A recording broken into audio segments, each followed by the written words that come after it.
Hi year one, I'm going to read you our new story that we're going to be looking at in English for the next few weeks. So here it is.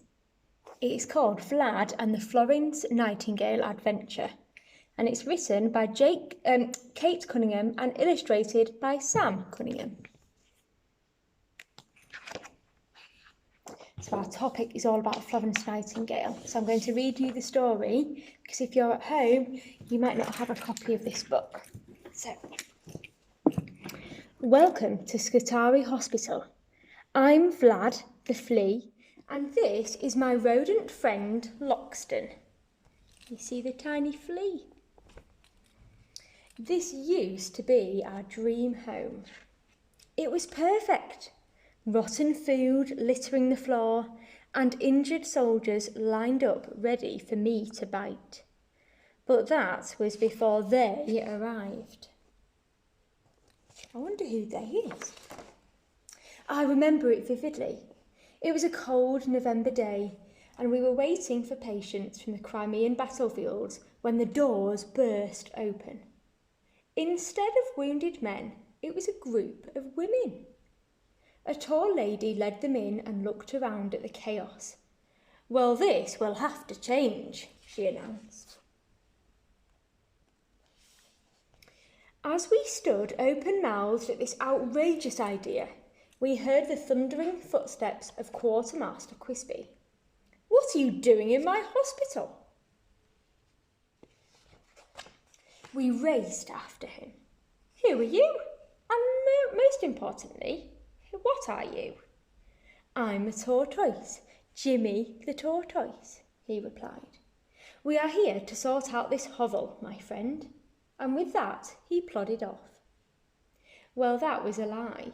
Jimmy the tortoise was no friend of mine. We turned to see the nurses setting about destroying our cosy mess. Orderlies were forced to empty buckets of filth, sweep floors, and remove layers of dirt and debris that had been collecting for months. Over the following weeks, the nurses scrubbed everything. They even used soap. All our favourite hiding places were being ruined, and every scrap of putrid food was being thrown away before Loxton had a chance to eat it. Each day became a battle for survival.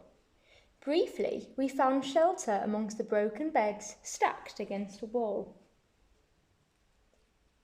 However, Miss Nightingale had them removed and mended.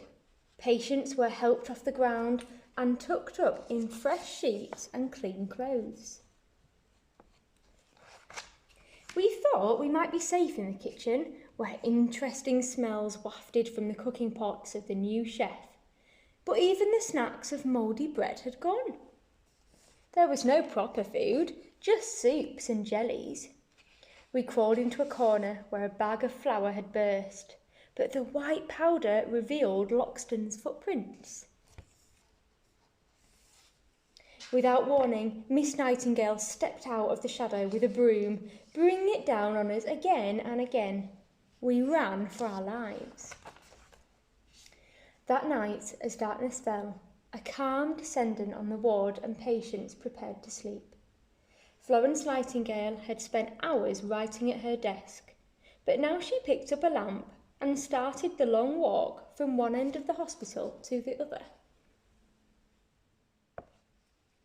She stopped to hold hands and whisper soothing words to those who were suffering. Men reached out to touch her passing shadow. Everything was peaceful. After months of running and hiding from the nurses, we were both exhausted, so quietly we crept into a medicine chest to get some rest. For once we might sleep undisturbed, because they were very distracted by a guest. Mary C. Cole was visiting on her way to the Crimean battlefields. You see Florence Nightingale and Mary C. Cole. Whilst we tried to snooze, I heard a rustling sound. I gave Loxton a nip to wake him up, as strange hands appeared removing bandages and medicine. We peered out and saw Quisby. It was then that we heard Jimmy shouting, "Stop! Thief!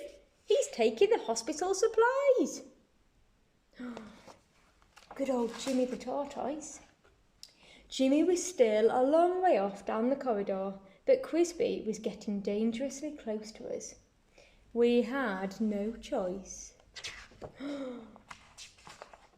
I gave Loxton a signal, and he sprang from the box just as Quisby stretched in.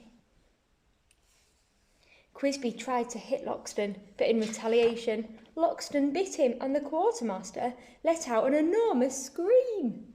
Oh, that looks painful.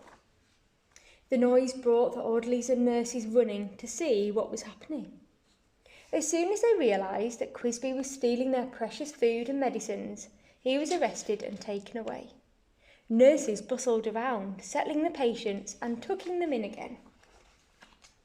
Jimmy appeared silently behind us. "You saved the supplies. I could find you a corner that the nurses missed when cleaning." Loxton shook his head and replied, "There's too much excitement and not enough muck here. We'll find another quieter spot, away from all those meddling nitpickers." "Well, maybe I'll see you again," said Jimmy. "I hope not. I think we'll visit that friendly Mary Seacole. She seemed to like us. She said she'd never seen such an incredible flea."